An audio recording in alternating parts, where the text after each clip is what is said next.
Hi friends, இந்த வீடியோவில் B.Ed 4th semester creating an inclusive school பேப்பர்லேருந்து management of inclusive classroom unit 5ல part 2 பார்க்க போகிறோம். Already part 1 நான் போட்டிருக்கேன். அது பார்க்காதவங்க பார்த்துட்டு வந்துருங்க. அப்போ தான் உங்களுக்கு இந்த வீடியோ புரியும். ஸோ யூனிட்குள்ளே போயிடலாம். இதுக்கப்புறம் என்ன டாபிக் பார்க்குறோம் அப்படின்னா classroom management meaning and concept of classroom management சொல்லிடுறேன். Classroom management is the process that teachers and schools use to create positive classroom environment includes teacher and student led actions to support academic and social emotional learning among all students. இது definition நீங்கள் அதை அப்படியே மனப்பாடம் பண்ணி வச்சுக்கோங்க. Class room management அப்படின்றது school management plus teachers சேர்ந்து ஒரு பாசிட்டிவான கிளாஸ் ரூம் என்விரான்மெண்ட் வந்து ஸ்டூடெண்ட்ஸுக்கு ஏற்படுத்தி தரது தான் கிளாஸ் ரூம் மேனேஜ்மெண்ட் சொல்கிறாங்க. ஸோ அப்படி ஏற்படுத்தி தர அந்த பாசிட்டிவான என்விரான்மெண்ட் வந்து ஸ்டூடெண்ட் வந்து அகாடமிக் வந்து அவங்களுக்கு சப்போர்ட்டிவாக இருக்கிறதுக்கும் அண்ட் தென் சோசியல் வைஸ் அவங்க எமோஷ்னலி எப்படி பிஹேவ் பண்ணணும், பிஹேவியர்ஸாக இருக்கட்டும் இல்லை அப்படின்னா ஸ்கில்ஸாக இருக்கட்டும் எல்லாத்தையுமே லேர்ன் பண்ணிக்கிறதுக்கு ஏற்ற மாதிரி ஒரு என்விரான்மெண்ட் தான் கிளாஸ் ரூம் மேனேஜ்மெண்ட் சொல்கிறாங்க. அது மட்டும் இல்லாமல் கிளாஸ் ரூம் மேனேஜ்மெண்ட்டில் என்னென்னலாம் வந்து இன்க்ளூட் ஆகும் அப்படின்னா இது ஒரு ப்ராசஸ்னு சொல்கிறாங்க. கிளாஸ் ரூமில் வந்து கொடுக்கப்பட்ட அந்த கரிக்குலம் அந்த லெசன் இருக்குல்ல அது வந்து ஸ்மூத்தாக ரன் ஆகுறதுக்கு, அது மட்டும் இல்லாமல் கிளாஸ் ரூமில் வந்து வேறு எந்த விதமான ஒரு டிஸ்ட்ரப்டிவ் பிஹேவியரும் ஸ்டூடெண்ட் கிட்ட இருந்து வராமல் பார்த்துக்கிட்டு அவங்க என்ன இன்ஸ்ட்ரக்ஷன் வந்து டெலிவர் பண்ண டீச்சர் விரும்புகிறாங்களோ அதை வந்து கம்ப்ரைஸாக வந்து டெலிவர் பண்ணுற ஒரு வே ஆஃப் மெத்தட் அந்த ப்ராசஸ் தான் என்னன்னு சொல்கிறாங்க அப்படின்னா கிளாஸ் ரூம் மேனேஜ்மெண்ட் அப்படின்னு சொல்கிறாங்க. அது மட்டும் இல்லாமல் அந்த அவங்க சொல்ல நினைக்கிற அந்த இன்ஸ்ட்ரக்ஷனை வந்து டெலிவர் பண்ணி முடிச்சதுக்கப்புறமா ஸ்டூடெண்ட்ஸ் கிட்ட வந்து ஒரு எஃபெக்டிவான ரெஸ்பான்ஸ் வந்து திரும்ப கிடைக்கிறதுமே வந்து இந்த கிளாஸ் ரூம் மேனேஜ்மெண்ட்டில் உள்ளடங்கும். அது மட்டும் இல்லாமல் கிளாஸ் ரூம் மேனேஜ்மெண்ட் அப்படின்றது வந்து குரூஷியல் அப்படின்னு சொல்கிறாங்க. ஏன் அப்படின்னா கிளாஸ் ரூம் மேனேஜ்மெண்ட் தான் ப்ராப்பராக வந்து கரிக்குலம் எக்ஸிக்யூட் பண்ணுறதுக்கும் வந்து சப்போர்ட் பண்ணுது. அது மட்டும் இல்லாமல் பெஸ்ட்டு டீச்சிங் ப்ராக்டிஸ் வந்து டெவலப் ஆகிற இடமும் என்ன அப்படின்னா கிளாஸ் ரூம் மேனேஜ்மெண்ட்டில் தான் இருக்குது. And then classroom behavior management, இதோட definition, behavior problems exhibited by few students disturb the delivery of instruction and affect the achievement of both the learning objectives and the process of learning. Behaviour management அப்படின்ற இந்த வார்த்தையை பார்த்ததுமே உங்களுக்கு இதோட meaning என்னன்றது புரிஞ்சிடும். கிளாஸில் வந்து இன்ஸ்ட்ரக்ஷன் டெலிவர் டீச்சர் பண்ணிகிட்டு இருக்கும்போது வந்து ஒரு சில ஸ்டூடெண்ட்ஸ் வந்து இருப்பாங்க கிளாஸ் வந்து டிஸ்டர்ப் பண்ணுறதுக்காகவே. ஸோ அவங்களோட பிஹேவியர் மூலியமாக வந்து டெலிவர் பண்ண நினைக்கிறேன் அந்த இன்ஸ்ட்ரக்ஷனை வந்து டிஸ்டர்ப் பண்ணுவாங்க. ஸோ இது மூலியமாக என்ன ஆகுது அப்படின்னா learning objective and then learning process ரெண்டுமே வந்து அச்சீவ் ஆகிறதுக்கு ஒரு பெரிய தடைகளாக வந்து இருக்குது. ஸோ இந்த ப்ராப்ளமேட்டிக் பிஹேவியர் வந்து கரெக்டாக ஹேண்டில் பண்ணி மேனேஜ் பண்ணி கொண்டு போகிறது தான் வந்து classroom behaviour management approach.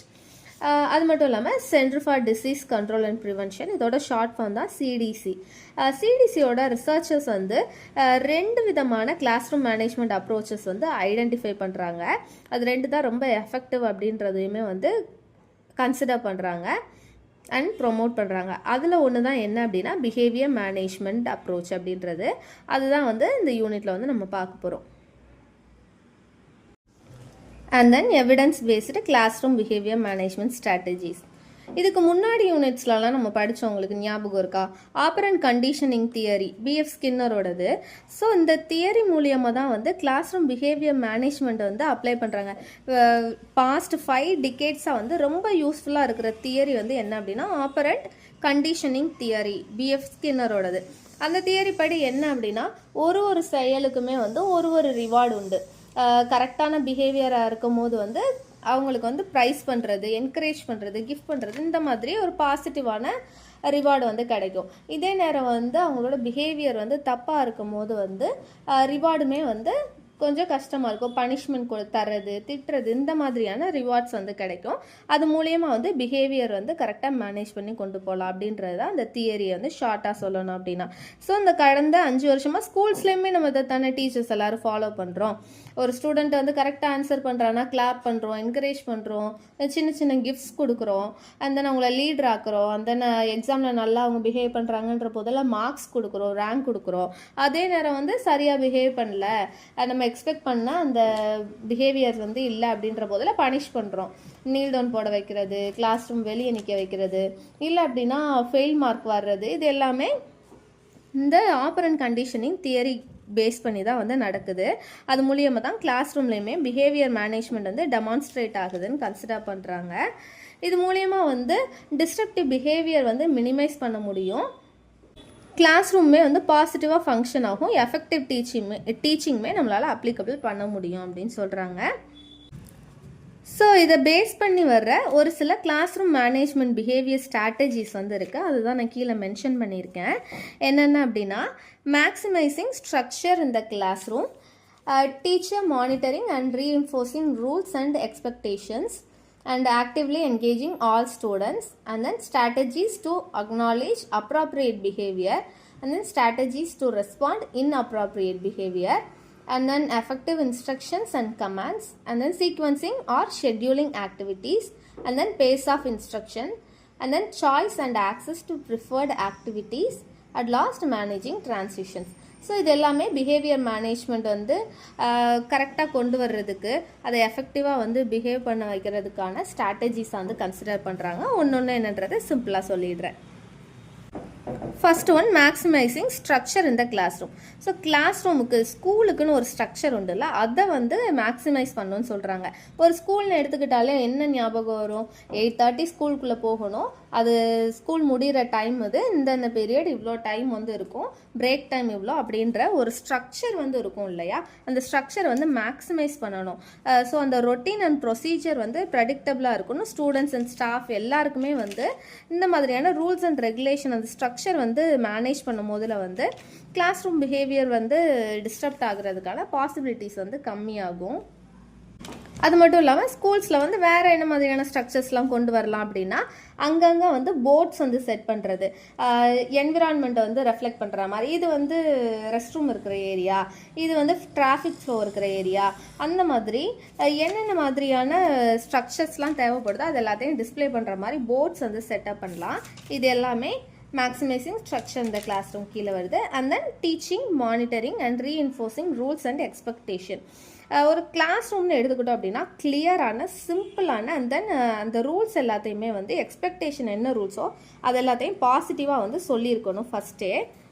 And then class ரூமில் வந்து பாடத்தை மட்டும் டீச் பண்ணுறதோட சேர்த்து அகாடமிக் ஸ்கில்ஸை மட்டும் கற்றுத்தரதோட சேர்த்து சோசியல் ஸ்கில்ஸையுமே வந்து ரீஇன்ஃபோர்ஸ் பண்ணணும் அப்படின்னு சொல்கிறாங்க. அது மட்டும் இல்லாமல் ஸ்டூடெண்ட்ஸ் எல்லாருமே அதை கரெக்டாக ஃபாலோ பண்ணுறாங்களா அப்படின்றத வந்து சூப்பர்வைஸ் பண்ணிக்கிட்டே இருக்கணும்.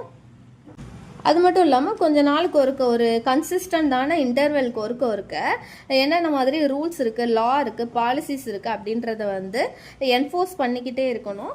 அது வந்து ஸ்டூடெண்ட் கிட்ட வந்து எக்ஸ்பெக்டேஷன் வந்து இந்த மாதிரியான எக்ஸ்பெக்டேஷன்லாம் உங்ககிட்ட வந்து இருக்குது, இது எல்லாத்தையும் நீங்கள் கரெக்டாக ஃபாலோ பண்ணணும் அப்படின்றத வந்து சொல்லிவிட்டு அதை கரெக்டாக மானிட்டர் பண்ணிக்கிட்டே இருக்கணும். இதுதான் teaching, monitoring and reinforcing rules and expectation.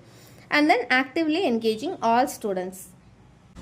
So பேசிவாக வந்து ஸ்டூடெண்ட் எல்லாரையும் உட்கார வச்சுட்டு கிளாஸ் எடுத்துக்கிட்டே இருந்தோம் அப்படின்னா கவனிக்க மாட்டான். கவனிக்காமல் இருக்கும் போதில் தான் வந்து பிஹேவியரில் வந்து டிஸ்டர்ப் பண்ணுற மாதிரி பிஹேவியர்லாம் வந்து அவங்ககிட்ட வந்து ஆரம்பிக்குது. அப்படி இருக்கும் போதில் வந்து ஸ்டூடெண்ட்டை வந்து ரெஸ்பாண்ட் பண்ணுறதுக்கு ஆப்பர்ச்சுனிட்டி வந்து நம்ம இன்க்ரீஸ் பண்ணுற போதில் இந்த டிஸ்டர்ப் பிஹேவியருமே வந்து கம்மியாகும். கிளாஸ் எடுக்கிற நேரத்தில் வந்து இடையில நிறுத்தி கொஸ்டின் கேட்டு ஸ்டூடெண்ட் கிட்ட வந்து கரெக்டான ரெஸ்பான்ஸ் வந்து கேட்குறது, இந்த மாதிரியான பிஹேவியர் எல்லாமே இந்த மாதிரியெல்லாம் ஸ்ட்ராட்டஜிஸ் ஃபாலோ பண்ணும்போது டிஸ்டர்ப் பிஹேவியர் வந்து கம்மியாகும் அப்படின்னு சொல்கிறாங்க. And then strategies to acknowledge appropriate behaviour. Already சொல்லியிருந்தோம் இல்லையா, ஸ்டூடெண்ட் கிட்ட வந்து நம்ம ஒரு எக்ஸ்பெக்டேஷன் வைக்கிறோம், இந்த மாதிரி பிஹேவியர்ஸ் தான் நீங்கள் ஃபாலோ பண்ணணும், இந்த மாதிரியான ரூல்ஸ்லாம் நீங்கள் ஃபாலோ பண்ணுன்றது. அது வந்து கரெக்டாக வந்து பண்ணுறாங்க அப்படின்ற போதில் வந்து கரெக்டான ரெஸ்பான்ஸ் கோருக்க அவங்கள ப்ரைஸ் பண்ணணும். என்கரேஜ் பண்ணுற போதில் தான் வந்து அது கரெக்டாக வந்து மெயின்டைன் ஆகும். ஸோ இந்த மாதிரி சிங்கிள் ஸ்டூடெண்ட் வந்து கரெக்டாக பிஹேவ் பண்ணும்போது அவங்களோட ரெஸ்பான்ஸுக்கு வந்து அப்ரிஷியேட் பண்ணுறது மட்டும் இல்லாமல் ஒரு குரூப் மாதிரி வந்து ஃபார்ம் பண்ணலாம். எங்கள் வீட்டு பக்கத்தில் வந்து ஒரு ஸ்கூல் இருக்குது. ஃபார் எக்ஸாம்பிளுக்கு சொல்லணுன்னா ஒரு கவர்மெண்ட் ஸ்கூலில் தான் எங்கள் வீட்டு பக்கத்தில் இருக்கிற பசங்கள்லாம் அங்கே படிக்கிறாங்க. அந்த ஸ்கூல்லேயே வந்து மொத்த ஸ்கூலில் வந்து ஒரு 2000 இருக்குது அங்கே ஸ்ட்ரென்த்து. அவங்கள வந்து 5 டீமாக வந்து ஸ்ப்ளிட் பண்ணியிருக்காங்க. அந்த 5 டீமில் இருந்து ஒருத்தங்களுக்கும் ஒரு நேம், முல்லை, குறிஞ்சி, மருதம், நெய்தல், பாலை அப்படின்னு ஒரு டீமுக்கு ஒரு நேம் தந்திருக்காங்க. அவங்களுக்கு அந்த டீமுக்கு ஏற்ற மாதிரி பேட்சுமே கொடுத்துருக்காங்க. டெய்லி அந்த பேட்ச் வியர் பண்ணிட்டு போகிறாங்க. ஸோ ஒரு பேட்சில் இருக்கிறவங்களுமே ஒரு டீமில் இருக்கிறவங்களோட கரெக்டான பிஹேவியருக்கு இருக்க அவங்களுக்கு வந்து பாயிண்ட்ஸ் கொடுத்துக்கிட்டே இருக்காங்க. அண்ட் தென் வீக் ஸ்டார்டிங் ஆகும்போது மண்டே மார்னிங் ப்ரேயர் அப்போ வந்து எந்த டீம் வந்து அதிகப்படியான மார்க்ஸ் வந்து எடுத்திருக்காங்களோ அவங்கள வந்து ஸ்கூல் எல்லாருமே சேர்ந்து அசம்பிளியில் வச்சு கங்க்ராட்ஸ் பண்ணுறாங்க, அவங்கள ப்ரைஸ் பண்ணுறாங்க, கிளாப் பண்ணுறாங்க. அண்ட் தென் அந்த டீமோட லீடருக்கு இல்லை அப்படின்னா யார் வந்து அதிகமான பாயிண்ட்ஸ் வந்து கேதர் பண்ணி தந்தாங்களோ அவங்களுக்கு வந்து கிஃப்ட் தர்றது, இந்த மாதிரிலாம் வந்து ஃபாலோ பண்ணுறாங்க. ஸோ இந்த மாதிரியான ஸ்ட்ராட்டஜிஸ்லாம் ஃபாலோ பண்ணும்போது அப்ராப்ரியேட்டான பிஹேவியர் வந்து அக்னாலேஜ் ஆகும் அப்படின்னு சொல்கிறாங்க. இன்னொரு ஆப்ஷன் வந்து என்ன சொல்கிறாங்க நம்மளோட சிலபஸில் அப்படின்னா, டோக்கன் எக்கனாமி அப்படின்ற ஒரு இதை வந்து கொண்டு வராங்க. எப்படின்னா இதே மாதிரி தான் சேம் குரூப்பாக வந்து டிவைட் பண்ணிவிட்டு ஸ்டூடெண்ட்ஸை ஒரு குரூப்புக்கும் அவங்க கரெக்டான பிஹேவியர் வந்து நம்ம ஃபவுண்ட் அவுட் பண்ண ஒரு டோக்கன் வந்து கொடுத்துக்கிட்டே இருக்கணும். அட் லாஸ்ட் கொஞ்சம் நாளுக்கு அப்புறமா வந்து யார் அதிகப்படியான டோக்கன் வந்து கேதர் பண்ணியிருக்காங்களோ அந்த டீமுக்கு வந்து கிஃப்ட் இஷ்யூ பண்ணலாம். ஸோ இந்த மாதிரியான ஸ்ட்ராட்டஜிஸ்லாம் ஃபாலோ பண்ணுறது மூலிமா அப்ராப்ரியேட் பிஹேவியர் வந்து அக்னாலேஜ் ஆகும்னு சொல்கிறாங்க. இது வந்து 4th strategy முடிஞ்சது. And then 5th one, strategies to respond inappropriate behavior. And then strategies to respond inappropriate behaviour. அதே மாதிரி இப்போ இதுக்கு முன்னாடி பார்த்தது எல்லாமே அப்ராப்ரியேட்டான பிஹேவியர் வந்து நம்ம கண்டுபிடிக்கிறோன்ற போதில் இந்த மாதிரிலாம் ப்ரைஸ் பண்ணலாம், ரிவார்ட்ஸ் கொடுக்கலாம் அப்படின்றத பார்த்தோம். இதே நேரம் இன்அப்ராப்ரியேட்டான பிஹேவியர் வருது அப்படின்ற போதில் இந்த ஸ்டூடெண்ட் கிட்ட வந்து அவங்களோட எரர்ஸ் வந்து கரெக்ஷன் பண்ணலாம். அண்ட் தென் அவங்களுக்கு டிஃப்ரென்ஷியலான ரீஇன்ஃபோர்ஸ்மெண்ட் வந்து கொடுக்கலாம். அது மட்டும் இல்லாமல் அவங்களோட பிஹேவியரை வந்து கண்டுக்காமல் வந்து பிளான் பண்ணி வேணும்னே வந்து அவங்களோட பிஹேவியரை வந்து இக்னோர் பண்ணுறது. சில ஸ்டூடெண்ட்ஸ்லாம் என்ன பண்ணுவாங்க அப்படின்னா அட்டென்ஷனுக்காகவே வந்து டிஸ்டர்ப் பண்ணுவாங்க கிளாஸை, ஒரு தப்பான பிஹேவியரை வந்து ரீஇன்ஃபோர்ஸ் பண்ணுவாங்க. ஸோ அந்த மாதிரி சமயத்தில் வந்து அதை இக்னோர் பண்ணிட்டு போகலாம். And then time out for reinforcement வந்து கொடுக்கலாம். அது மட்டும் இல்லாமல் சரியான பிஹேவியர் இல்லை இன்அப்ராப்ரியேட் பிஹேவியர் நடக்குதுன்ற போதில் அந்த ஸ்டூடெண்ட் வந்து ஐ கான்டாக்ட் மூலியமாக கண்ட்ரோல் பண்ணலாம். அண்ட் தென் கிளாஸில் வந்து என்கேஜாக இருக்கிற மாதிரி கொண்டு போகணும், ஆக்டிவ் என்கேஜ்மெண்ட்டோட கொண்டு போகணும். அண்ட் தென் திரும்ப வந்து அவங்களுக்கு என்னென்ன மாதிரியான ரூல்ஸ், அவங்க ஃபாலோ பண்ண வேண்டிய ரூல்ஸ், அவங்க எப்படி பிஹேவ் பண்ணணும் அப்படின்றத வந்து ரிமைண்ட் பண்ணணும், ரீடீச் பண்ணணும். அண்ட் தென் என்ன நம்ம இன்ஸ்ட்ரக்ஷன் கொடுத்துட்ருக்கோமோ அதுக்கு நேராக வந்து அவங்கள ரீடைரக்ட் பண்ணலாம், அந்த மாதிரி சொல்கிறாங்க. அண்ட் தென் ஸ்டூடெண்ட்ஸுக்கு மற்ற ஸ்டூடெண்ட் கரெக்டாக பிஹேவ் பண்ணுற ஸ்டூடெண்ட்டுக்கு வந்து அவங்க முன்னாடி ரிவார்ட்ஸ் வந்து கொடுக்கறது மூலியமாகவும் அவங்களோட பிஹேவியர் வந்து சேஞ்ச் ஆகும். அது மட்டும் இல்லாமல் அவங்க வந்து செல்ஃப் மானிட்டரிங் வந்து பண்ணலாம். அண்ட் தென் அவங்களோட சீட்டிங் பொசிஷன், உட்கார்ற இடத்த வந்து மாற்றுறது, அவங்க ஒரு குரூப்பாக சேர்ந்து வந்து பசங்க சேட்டை செய்கிறாங்கன்ற போதில் அந்த குரூப்பில் இருந்து வந்து அந்த குரூப்பையே ஸ்ப்ளிட் பண்ணுறது, தனித்தனியாக பிரித்து உட்கார வைக்கிறது, இந்த மாதிரி பிஹேவியர்ஸ், இந்த மாதிரி ஸ்ட்ராட்டஜிஸ்லாம் ஃபாலோ பண்ணுறது மூலியமாக இன்அப்ராப்ரியேட் பிஹேவியரை வந்து சேஞ்ச் பண்ண முடியும்னு சொல்கிறாங்க. And then effective instructions and commands. ஒரு டைமும் கிளாஸ் ஸ்டார்ட் பண்ணுறதுக்கு முன்னாடி இன்ஸ்ட்ரக்ஷன் இல்லை அப்படின்னா ரூல்ஸ் வந்து சொல்கிறது, கமாண்ட் வந்து பாஸ் பண்ணுறதுக்கு முன்னாடி வந்து எல்லா ஸ்டூடெண்ட்டோட அட்டென்ஷனையும் ஃபஸ்ட் வந்து கேதர் பண்ணிக்கணும். அப்போ தான் நம்ம என்ன சொல்ல வரோமோ, என்ன ரூல்ஸ் வந்து நம்ம ப்ரொசீட் பண்ண போகிறோமோ அது வந்து கிளியராக எல்லாருக்கிட்டையும் ப்ரெசென்ட் ஆகும். நம்ம என்ன வந்து கண்டிப்பாக வந்து அந்த ஸ்டூடெண்ட்ஸ் பண்ணியே ஆகணுமோ அதை வந்து ஒரு ஃபர்மான வாய்ஸில் சொல்லணும், ஒரு கடினமான வாய்ஸில். இந்த ரூல்ஸ்லாம் வந்து இப்போது நாளைக்கு வந்து ஸ்டூடெண்ட்ஸ் வந்து கண்டினியூவாக வந்து லேட்டாக வந்துக்கிட்டே இருக்காங்க, ஸ்கூலில் டெய்லி லேட் கமர்ஸ் இருக்கிறாங்க அப்படின்ற போதில் வந்து அசம்பிளியில் சொல்லும் போதோ இல்லை கிளாஸ் ரூமில் சொல்லும் போதோ நாளைக்கு 8:30 எல்லாருமே ஸ்கூலுக்குள்ளே இருக்கணும் அப்படின்னு ஒரு ஃபர்மான வாய்ஸில் வந்து ஒரு ஸ்ட்ராங்கான வாய்ஸில் சொல்கிறது மூலியமாக அந்த எஃபெக்டிவாக இன்ஸ்ட்ரக்ஷனை வந்து டெலிவர் பண்ண முடியும், கமெண்ட் பாஸ் பண்ண முடியும். அது மட்டும் இல்லாமல் இன்ஸ்ட்ரக்ஷனை வந்து ஒரு காமான ஒரு குவைட்டான வாய்ஸில் சொல்கிறோம் அப்படின்ற போதில் வந்து அது எஃபெக்டிவாக இருக்காது. ஸோ எந்த இடத்துல ஒரு காமன் குவைட் வாய்ஸ் நம்ம யூஸ் பண்ணணும் அப்படின்னா, ஆல்ரெடி ஒரு டைம் இன்ஸ்ட்ரக்ஷன் வந்து டெலிவர் பண்ணியிருக்கோம், அந்த இன்ஸ்ட்ரக்ஷன் யாராவது கரெக்டாக ஃபாலோ பண்ணியிருக்காங்க ஏதாவது ஸ்டூடெண்ட்ற போதில் சேம் இன்ஸ்ட்ரக்ஷன் வந்து எல்லாரும் முன்னாடி ரிப்பீட் பண்ணிவிட்டு இந்த மாதிரி நான் இன்ஸ்ட்ரக்ஷன் சொல்லியிருந்தேன், இந்த மாதிரி நான் ரூல் பாஸ் பண்ணியிருந்தேன், அதை வந்து இந்த ஸ்டூடெண்ட் கரெக்டாக வந்து பண்ணியிருக்காங்க அப்படின்னு அவங்கள ப்ரைஸ் பண்ணுறதுக்கு மூலியமாக அந்த இன்ஸ்ட்ரக்ஷனை வந்து காமான குவைட்டான வாய்ஸில் சொல்லிக்கலாம். மற்றபடி வந்து ஒரு கமெண்ட் ஒரு ரூல்னு எடுத்துக்கிட்டாலே ஒரு ஃபார்மான வாய்ஸில் வந்து சொல்லணும்னு சொல்கிறாங்க. அப்படி இருக்கும்போது இன்ஸ்ட்ரக்ஷன் எஃபெக்டிவாக இருக்கும். And then sequencing or scheduling activities வந்து ஒரு சீக்வன்ஸ்டான வேலை இருக்கும் போதில் தான் வந்து எஃபெக்டிவாக இருக்கும். ஸோ அந்த சீக்வன்சிங் தான் என்ன பண்ணுது அப்படின்னா லேர்னிங் ஆக்டிவிட்டியவே வந்து என்கேஜ்மெண்ட் ஃபுல்லாக என்ஹான்ஸ் பண்ணுது அப்படின்னு சொல்கிறாங்க. அது மட்டும் இல்லாமல் டிஸ்ட்ரப்ஷன் லெவலுமே வந்து ரெடியூஸ் ஆகுது. கஷ்டமான லெசன்ஸாக இருக்கட்டும், கஷ்டமான ஆக்டிவிட்டீஸாக இருக்கட்டும், அது எல்லாத்தையுமே வந்து ஸ்ப்ளிட் பண்ணி சின்ன சின்னதாக வந்து ஸ்ப்ளிட் பண்ணி சிம்பிளான விஷயமாக வந்து ஸ்டூடெண்ட்டுக்கு வந்து கொடுக்கறது மூலியமாகவும் அந்த ஆக்டிவிட்டீஸ் எல்லாமே வந்து ஈஸியாக வந்து ஆகும். ஸோ ஸ்கூல்லேயுமே எடுத்துக்கிட்டாலும் ஒரு செட் ஆஃப் ரூல்ஸ் இருக்கும். அதை மொத்தமாக வந்து கொடுக்கும் போது வந்து ஸ்டூடெண்ட்டை டம்ப் பண்ணுற மாதிரி இருக்கும், அவங்கள ரொம்ப ரெஸ்ட்ரிக்ட் பண்ணுற மாதிரி இருக்கும். ஸோ என்னென்ன மாதிரியான ரூல்ஸ் இருக்கோ, இன்ஸ்ட்ரக்ஷன்ஸ் இருக்கோ, அது எல்லாத்தையுமே சிம்பிளாக ஒன் பை ஒன்னாக வந்து ப்ரொசீட் பண்ணிக்கிட்டே வரோம் அப்படின்ற போதில் வந்து கரெக்டாக வந்து அந்த சீக்வன்ஸ் படி வந்து அந்த ஷெட்யூல் படி வந்து ஆக்டிவிட்டீஸ் பர்ஃபெக்டாக வந்து நடக்கும். அது மட்டும் இல்லாமல் டிஸ்டர்ப் பிஹேவியருமே கம்மியாகும். இதை தான் சீக்வன்சிங் ஆர் ஷெட்யூலிங் ஆக்டிவிட்டீஸ்ன்னு சொல்கிறோம். And then pace of instruction. Pace of instruction என்ன அப்படின்னா, நம்ம டீச் பண்ணுற ஸ்பீட் லெவல் தான் வந்து என்னென்னு சொல்கிறாங்க அப்படின்னா பேஸ் ஆஃப் இன்ஸ்ட்ரக்ஷன் அப்படின்னு சொல்கிறாங்க. பேஸ் ஆஃப் இன்ஸ்ட்ரக்ஷன் எப்போவுமே எப்படி இருக்கணும் அப்படின்னா பிரிஸ்காக இருக்கணும் அப்படின்னு சொல்கிறாங்க. அது மட்டும் இல்லாமல் டீச்சிங் போதில் ஒரு கண்டினியூட்டி இருக்கணும். இடையில வந்து நிப்பாட்டி புக்கை ஓப்பன் பண்ணி பார்க்குறது, மறந்துட்டு நிற்கிறது, இந்த மாதிரிலாம் பண்ணால் இன்ஸ்ட்ரக்ஷன் எப்படி வந்து பெட்டர் வேல போகாதில்ல. ஸோ பேஸ் ஆஃப் இன்ஸ்ட்ரக்ஷன் வந்து ஒரு கண்டினியூட்டியோட பிரிஸ்காக இருக்கணும். இடையில பாஸ் பண்ணி ஸ்டூடெண்ட்டோட இன்ட்ராக்ஷனுக்குமே அவங்களோட ஸ்டூடெண்ட்ஸோட ரெஸ்பான்ஸுக்குமே வந்து டைம் கொடுக்கணும். ஒரே இதாக எடுத்ததுலேருந்து ஸ்டார்டிங்லேருந்து எண்டு வரைக்கும் மூச்சு விடாமல் பேசக்கூடாது.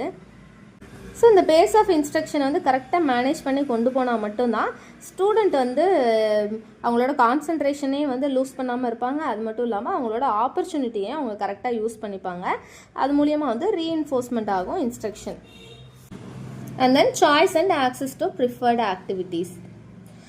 கிளாஸில் வந்து ஒரு இன்ஸ்ட்ரக்ஷன் வந்து டெலிவர் பண்ணிகிட்ருக்கோம், அதுக்கேற்ற மாதிரி ஒரு ஆக்டிவிட்டி பண்ண போகிறோம் அப்படின்ற போதில் ஸ்டூடெண்ட்டோட சாய்ஸ்க்கு வந்து விடலாம். எப்போதுமே டீச்சரே வந்து கான்ஸ்டண்ட்டாக வந்து என்ன ஆக்டிவிட்டி பண்ண போகிறோம் அப்படின்றத செலக்ட் பண்ணுறதுக்கு பதிலாக ஸ்டூடெண்ட் வந்து என்ன ப்ரிஃபர் பண்ணுறாங்க அப்படின்ற மாதிரியான ஆக்டிவிட்டீஸ் நம்ம சூஸ் பண்ணுறோம் அப்படின்ற போதில் வந்து ஸ்டூடெண்ட்டோட இன்வால்மெண்ட்டும் என்கேஜ்மெண்ட்டும் வந்து இன்க்ரீஸ் ஆகும். அது மூலிமா ப்ராப்ளமேட்டிக் பிஹேவியருமே வந்து ரெடியூஸ் ஆகும். And last one managing transitions. முன்னாடி இருந்த மாதிரி கிளாஸ் ரூம் வந்து இப்போ கிடையாது. நம்ம படித்த போதிலெல்லாம் கிளாஸ் ரூம் எப்படி இருந்தது, டீச்சர்ஸ் வந்து சேரில் உட்காந்தே கிளாஸ் எடுத்தாலுமே நம்ம எல்லோரும் அமைதியாக தான் உட்காந்துட்டு இருந்தோம். டீச்சர்ஸ்க்கு மேலே வந்து நம்மளுக்கு அவ்வளோ பயம் இருந்தது. முன்னாடிலாம் வந்து அடிக்கலாம் அந்த மாதிரியான அவங்களுக்கு சான்சஸ்லாம் இருந்தது. அதுவும் இல்லாமல் ஒரு அத்தாரிட்டேரியன் வேல வந்து இருந்தது. ஆனால் இப்போ இருக்கிற கிளாஸ் ரூம்ஸ் அப்படி இருக்கா கிடையாது. இப்போ வந்து மாடர்ன் கிளாஸ் ரூம்ஸாக வந்து மாறிக்கிட்டே வருது. மாடர்ன் கிளாஸ் ரூம்ஸில் வந்து என்னென்னதெல்லாம் இன்வால்வ் ஆகுது அப்படின்னா டிஸ்கஷன் மெத்தட் அண்ட் தென் எக்யூப்மெண்ட்லாம் வந்து ஷேர் பண்ணிக்கிறாங்க, அதை யூஸ் பண்ணிக்கிற மாதிரியான ஒரு ஆப்பர்ச்சுனிட்டி இருக்குது. ஸோ அது மூலியமாக வந்து என்ன ஆகுது அப்படின்னா மாடர்ன் கிளாஸ் ரூமில் நாய்ஸராக வந்து இருக்குது. அதாவது சத்தம் வந்து எப்போதுமே கேட்டுக்கிட்டே இருக்குது. நம்ம படித்த அந்த ட்ரெடிஷ்னல் கிளாஸ் ரூம்லலாம் எப்படி இருக்கும் அப்படின்னா டீச்சர் தான் வந்து ஆக்டிவாக இருப்பாங்க, நம்ம பேசிவாக உட்காந்து லேர்ன் பண்ணிக்கிட்டே இருப்போம், அமைதியாக இருப்போம், பின் ட்ராப் சைலண்டில் எப்போதுமே இருக்கும். ஆனால் இப்போ இருக்கிற கிளாஸ் ரூமில் discussion method and then activity based learning இந்த மாதிரிலாம் நடக்கிறதுனால ஸ்டூடெண்ட் எல்லோரும் பேசிக்கிட்டே தான் இருக்காங்க. நாய்ஸராக இருக்குது கிளாஸ் ரூம். ஸோ இப்படி இருக்கும் போதில் ஸ்டூடெண்ட்டோட பிஹேவியரை வந்து மேனேஜ் பண்ணுறது ரொம்ப ரொம்ப முக்கியமான விஷயம். இதுக்கு வந்து என்ன பண்ணணும் அப்படின்னா ஒரு ஆக்டிவிட்டி வந்து நம்ம இம்ப்ளிமெண்ட் பண்ணுறதுக்கு முன்னாடியுமே டிஸ்கஷனோ இல்லை அப்படின்னா ஒரு ஆக்டிவிட்டியோ நம்ம வந்து ப்ரொசீட் பண்ணுறதுக்கு முன்னாடி ஸ்டார்ட் பண்ணுறதுக்கு முன்னாடி ஒரு கிளியரான ரூல்ஸ் வந்து என்னென்ன அப்படின்றது வந்து ஸ்டூடெண்ட் கிட்ட வந்து நம்ம எக்ஸ்பெக்ட் பண்ணுற பிஹேவியர் என்ன அப்படின்றத வந்து ஸ்டார்ட் பண்ணுறதுக்கு முன்னாடியே கிளியராக சொல்லிடணும். எந்த மாதிரி அப்படின்னா ஒரு ஆக்டிவிட்டி ஸ்டார்ட் பண்ணுறோம் அப்படின்னா அதுக்கு முன்னாடி அமைதியாக இருக்கணும், சத்தம் வரக்கூடாது, யாருக்கும் டவுட்னா ஹேண்ட்ஸ் ரைஸ் பண்ணணும், அதுக்கப்புறம் தான் நீங்கள் பேசலாம். அண்ட் தென் எந்திரிச்சு அங்கே எங்கேயும் ஓடக்கூடாது, எதையும் கீழே போட்டு உடச்சிட்டு கூடாது. இந்த மாதிரி கிளியரான ரூல்ஸ் அண்ட் ரெகுலேஷன் வந்து முன்னாடியே சொல்கிறது மூலியமாக வந்து கிளாஸ் ரூம் வந்து மேனேஜ் பண்ணுறதுக்கு ஈஸியாக இருக்கும். மாடர்ன் கிளாஸ் ரூம்லேயுமே கிளாஸ் ரூம் மேனேஜ்மெண்ட் வந்து அப்ளிகபிளாக இருக்கும். ஸோ இதோட இந்த யூனிட் முடியுது. உங்களுக்கு யூஸ்ஃபுல்லாக இருந்தது அப்படின்னா லைக் பண்ணிவிட்டு சப்ஸ்கிரைப் பண்ணி வச்சுக்கோங்க. அப்போ தான் நெக்ஸ்ட் நான் போடுற வீடியோலாம் உங்களுக்கு வரும். பிஎட் படிக்கிற உங்கள் ஃப்ரெண்ட்ஸுக்குமே இதை ஷேர் பண்ணுங்கள். உங்களுக்கு ஸ்டடி மெட்டீரியல் வேணும் அப்படின்னா நான் கீழே மென்ஷன் பண்ணியிருக்கேன் என்னோடய இமெயில் ஐடிக்கு நீங்கள் மெசேஜ் பண்ணலாம். நான் உங்களுக்கு ஹோல் யூனிட்டுமே வந்து ஒரு எஸ்ஏ மாதிரி நான் வச்சுருக்கேன், உங்களுக்கு நான் பிடிஎஃபாக சென்ட் பண்ணுவேன். அண்ட் நெக்ஸ்ட் நம்ம என்ன வீடியோ போடலாம், உங்களுக்கு என்ன வீடியோ தேவைப்படுது அப்படின்றத கீழே கமெண்ட் பண்ணுங்கள். தேங்க்ஸ் ஃபார் வாட்சிங்.